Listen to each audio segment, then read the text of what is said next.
Hey guys, welcome to the YouTube channel of Aviyan IAS Academy. So हमारी CUET exam की नई series शुरू हो रही है, दैट इज़ रिगार्डिंग बायोलॉजी, जिसका सारे सेशंस मैं लूँगी। अभी CUET के एग्ज़ाम की अगर बात की जाए तो जो भी CUET के एग्ज़ाम के लिए प्रिपेयर करता है उनको पता है कि that is common universities entrance examination. अब जो CUET का एग्ज़ाम है उसको जो एडमिनिस्टर करती है agency, that is NTA। NTA is national testing agency, जो एडमिनिस्टर करती है CUET के एग्ज़ाम को। नाउ ये एग्ज़ाम किस लिए होता है? ये एग्ज़ाम अगर किसी को UG प्रोग्राम में एडमिशन लेना है, हम जो बायोलॉजी का सेशन ले रहे हैं दैट इज़ फॉर UG। किसी को अंडर ग्रेजुएट जो प्रोग्राम है, ग्रेजुएशन करना है, वेदर अगर किसी को BSc करना है। अब अगर वो इंडिविजुअल BSc जो है बायो ऑनर्स में करना चाहता है तो उस केस में तो बायोलॉजी का सब्जेक्ट उसको पढ़ना ही पढ़ना होगा। इसके अलावा बायो की जगह अगर वो एग्रीकल्चर में कर रहा है तो उस केस में भी आपको बायो के सब्जेक्ट्स जो होते हैं, बायो का कोर्स जो है वो करना होता है। नाउ जो बायोलॉजी का सब्जेक्ट वाइज थिंग है उसमें आपके 50 क्वेश्चंस आते हैं। 50 क्वेश्चंस में 40 क्वेश्चंस आपके लिए कंपलसरी होते हैं जो आपको अटेम्प्ट करने होते हैं, और इन क्वेश्चंस को करने के लिए आपको जो टाइम दिया जाता है वो दिया जाता है 45 मिनट्स का। ये सबसे इम्पोर्टेंट थिंग है कि अगर आप बायो का कर रहे हो या किसी भी सब्जेक्ट के लिए, आपका कोई भी सब्जेक्ट है उसमें आपको 50 क्वेश्चंस दिए जाएंगे, उसमें से आपको 40 अटेम्प्ट करने कंपलसरी होते हैं और जो टाइम दिया जाएगा वो आपको 45 मिनट्स का दिया जाएगा। नाउ कम्स टू नेक्स्ट, जो सबसे इम्पोर्टेंट नोटिफिकेशन आई है इस बार CUET की, उसमें क्लियरली लिखा है कि अगर आप CUET के एग्ज़ाम के लिए प्रिपेयर कर रहे हो तो जो सिलेबस आपके लिए इम्पोर्टेंट है दैट इज़ क्लास 12th। और अगर आप नोटिफिकेशन देखोगे उसमें बाद में लिखा भी होगा ओनली। तो आपको कौन सी क्लास का सिलेबस पढ़ना है? क्लास 12th का, क्योंकि स्पेसिफिकली उसमें लिखा है कि सिर्फ क्लास 12th से ही पूछा जाएगा। अब वो क्योंकि पहली बार हो रहा है तो देखा जाएगा कि अगर किसी और क्लास का भी कुछ आ रहा है, बट आपको जो मेन फोकस रखना है वो आपको रखना है क्लास 12th पे। सो अगर हम बायोलॉजी की बात करते हैं तो बायोलॉजी में क्लास 12 का सिलेबस जो है वो यूनिट 6 से शुरू होता है आपका। अब यूनिट 6 से क्यों शुरू होता है? क्योंकि बायोलॉजी जो है वो क्लास 11th में और क्लास 12th में डिवाइड करी जाती है। मतलब कि क्लास 11 एंड क्लास 12।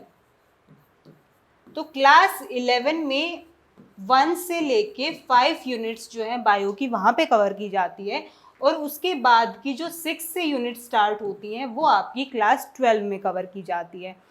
अब यहाँ पे क्वेश्चन ये आएगा कि जो स्टार्टिंग की यूनिट कवर हो गई हैं, अब अगर उनमें से एग्जाम में क्वेश्चन आता है तो उसका क्या होगा? तो जो हमारा यहाँ पे कवर होगा सारा का सारा क्लास 12 का, उसमें क्या होता है कि क्लास 11 में जो चीज़ें पढ़ाई जाती है उसको थोड़े से एडवांस लेवल पे क्लास 12 में किया जाता है। तो ऑब्वियसली जो क्लास 12 का अभी हम सिलेबस करेंगे उसमें अगर कोई भी ऐसी स्पेसिफिक टर्म आती है जो किसी एडवांस लेवल पे है, उसका बेसिक नहीं पता है, तो ऑब्वियसली वो चीज़ कवर होगी। तो इस तरह से आपका क्लास 12 के साथ साथ क्लास 11 का भी जो इम्पोर्टेंट चीज़ें हैं वो कवर आपकी होती रहेंगी। जो आपकी क्लास 11 थी उसमें आपके टोटल चैप्टर्स होते थे 22, और क्लास 12 जो है आपकी उसमें आपके टोटल चैप्टर्स होते हैं बायो में 16। यानी कि क्लास 11 से बर्डन भी कम होगा। और अगर आप देखोगे तो जो क्लास 11 के चैप्टर्स होते थे वो ज़्यादा थियोरेटिकल बेस होते थे, मतलब ज़्यादा रटने की चीज़ें होती थी उनमें। बट अगर आप क्लास 12 के जब आप प्रिपेयर करना शुरू करोगे तो यहाँ पे ज़्यादा समझने वाली चीज़ें, कॉन्सेप्ट वाइज चीज़ें आपको देखने को मिलेगी। तो अभी हम थोड़ा सा जो सिलेबस है उसको गो थ्रू करेंगे कि क्या सिलेबस है और किस सीक्वेंस से हमारी क्लासेस चलेगी पूरी इस सीरीज़ की। और सिलेबस के साथ साथ मोस्ट इम्पॉर्टेंट थिंग कि जो भी आपकी यूनिट कवर होती जाएगी उसके साथ साथ आपके कुछ क्वेश्चंस भी क्लियर करे जाएंगे। अगर आपके भी कोई डाउट होता है किसी क्वेश्चन में तो वो भी क्लियर किए जाएंगे, और इस तरह से आपका पूरा का पूरा रिविजन रहेगा। जो यूनिट 6 है दैट इज रिप्रोडक्शन। तो रिप्रोडक्शन में जो फर्स्ट चैप्टर आपका आएगा that will B reproduction in organisms. Reproduction in organisms की बात करी जाए तो इसमें आपका मेन जो चीज़ें आएगी वो दो चीज़ें आएगी। जिसमें आता है आपका sexual mode of reproduction and asexual mode of reproduction. तो इसमें सेक्सुअल मोड ऑफ रिप्रोडक्शन क्या होता है, एसेक्सुअल क्या होता है, एसेक्सुअल में किस किस में होता है, सेक्सुअल में किस किस में होता है, एसेक्सुअल के कौन कौन से टाइप्स होते हैं जिसके थ्रू रिप्रोडक्शन किया जाता है। Next, sexual reproduction in flowering plants. Next unit आएगी आपकी ये, इसमें आपकी बहुत सारी इंपॉर्टेंट टर्म्स आएंगी जब जिसमें एग्जाम के पॉइंट ऑफ व्यू से मैं बताऊं तो सबसे इंपॉर्टेंट जो रहेगी that will be double fertilization. इनका मीनिंग क्या होता है वो जब हम एक एक करके पूरा सिलेबस कवर करेंगे तो उसमें आप पढ़ लोगे उसको। Next is human reproduction. Human reproduction में आपकी दोनों चीज़ें आएंगी, उसमें आपका मेल रिप्रोडक्टिव सिस्टम, आपका फीमेल रिप्रोडक्टिव सिस्टम दोनों आएगा। और एग्जाम पॉइंट ऑफ व्यू से मैं बताऊं यहाँ पे तो इसमें आपकी मेंस्ट्रुअल साइकिल, बहुत चांसेस होते हैं कि मेंस्ट्रुअल साइकिल से बहुत सारे क्वेश्चंस आएंगे। इसकी जितनी भी स्टेजेस होती है उसके बारे में भी डिस्क्राइब किया जाएगा, तो वो सारा का सारा पढ़ाया जाएगा। Next is reproductive health. Reproductive health में आपका कि on the basis of reproduction या फिर जो भी आपके मेल और फीमेल रिप्रोडक्टिव सिस्टम होता है उसकी हेल्थ, उसके हाइजीन के लिए क्या क्या होता है। सेकंड, जो भी आपकी एसटीडीज होती है, सेक्सुअली ट्रांसमिटेड डिजीज़, वो भी आपकी बहुत ज़्यादा इम्पोर्टेंट है। नेक्स्ट, बर्थ कंट्रोल मेथड्स, और बहुत सारी टर्म्स आप यहाँ पे देखोगे। सो ये आपकी पूरी जो यूनिट रहेगी that will B regarding reproduction. अब अगर हम नेक्स्ट यूनिट पे आते हैं दैट इज यूनिट 7, तो इसमें आप पढ़ोगे जेनेटिक्स एंड इवोल्यूशन। जेनेटिक्स आपने थोड़ा बहुत 11th क्लास में भी पढ़ा होगा, वहाँ पे आपको कुछ टर्म्स भी पढ़ाई गई होगी, कोडोमिनेंस क्या होता है, ब्लड ग्रुपिंग क्या होती है। तो अब ये वाला अगर आप सिलेबस देखोगे इसमें आपको ब्लड ग्रुपिंग देखने को नहीं मिलेगी, तो ऑब्वियसली अगर आपको ये समझना है तो वहाँ पे आपको ब्लड ग्रुपिंग आना चाहिए। तो यहाँ पे आपको दोबारा से ब्लड ग्रुपिंग भी सिखाई जाएगी और वो सारी चीज़ें सिखाई जाएगी ताकि आपको ये सारी चीज़ें समझ आएँ। Now, principles of inheritance and variation, इसमें आपको क्रोमोसोम्स के बारे में पढ़ाया जाएगा। उसके अलावा जो रिकम्बिनेशन टेक्निक्स होती हैं वो सारी करवाई जाएगी। मेंडल के क्या क्या लॉ होते हैं, मेंडल्स लॉ आपने आई थिंक क्लास 10th में भी पढ़े होंगे, तो वो भी सारे यहाँ पे करवाए जाएंगे। Next is molecular basis of inheritance. अब मॉलिक्यूलर बेसिस ऑफ इनहेरिटेंस में सबसे इंपॉर्टेंट होती है कुछ process like transcription, translation, replication. तो ये जो सारी की सारी प्रोसेस हैं ये सारी ही बहुत इम्पोर्टेंट हैं। किसी में प्रोटीन की सिंथेसिस होती है, किसी में रेप्लिकेशन होता है, तो ये भी सारी बहुत इम्पोर्टेंट है। Next is evolution. अब इवोल्यूशन में कुछ कुछ थियरीज भी होती हैं, लाइक डार्विन की थियरी होगी, लेमार्क की थियरी होगी, तो ये कुछ थियरीज भी होती है। इन दोनों के कंपैरिजन में ये वाला जो यूनिट होता है ये थोड़ा सा मतलब इसमें समझने की चीज़ें कम होती है, याद रखने की ज़्यादा होती है। इन दोनों यूनिट में समझने की चीज़ें ज़्यादा होती है, और अगर आप एक बार समझ लेते हो तो याद रखना या फिर क्वेश्चन को कैसे भी मॉडिफाई करके दिया जाए वो आपके लिए करना ईजी रहता है।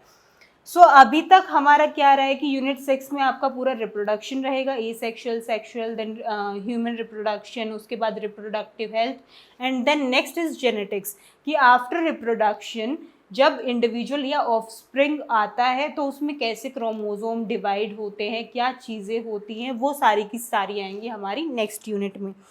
अब नेक्स्ट कम्स यूनिट 8।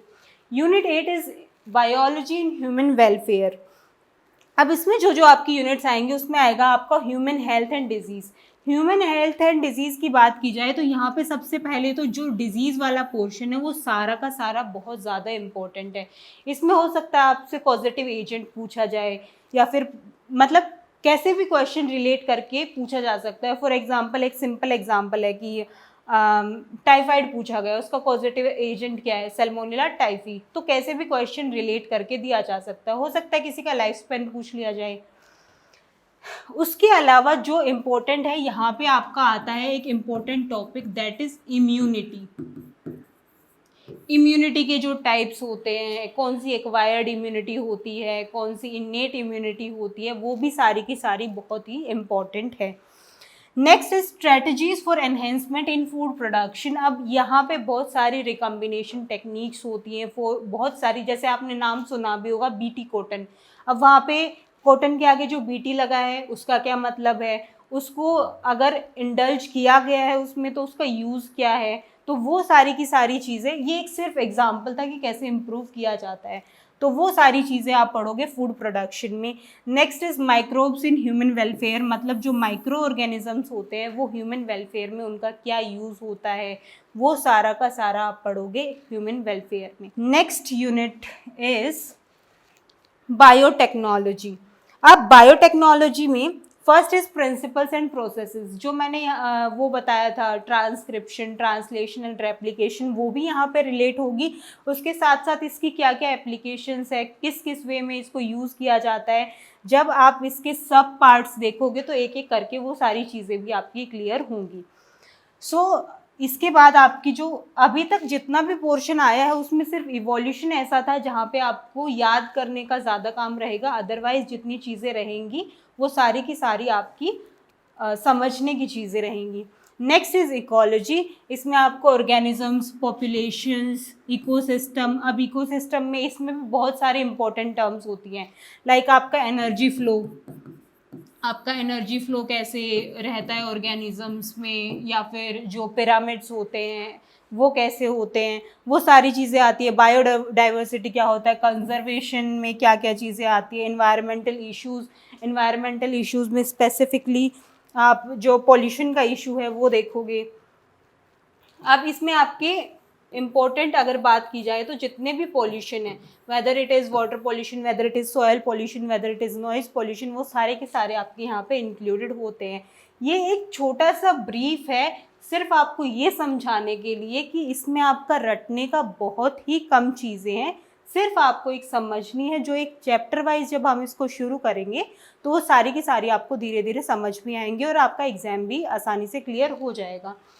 तो अभी हमारा जो स्टार्टिंग होगी, जो नेक्स्ट लेक्चर से हमारी शुरुआत होगी, वो होगी हमारी चैप्टर 1 से, that is reproduction in organisms.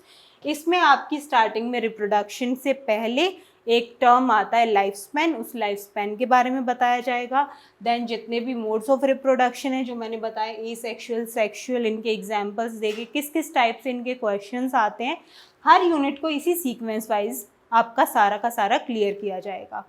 सो हम मिलेंगे नेक्स्ट वीडियो में जिसमें हम चैप्टर 1 के साथ आपसे मिलेंगे। तब तक के लिए अपना ध्यान रखिए।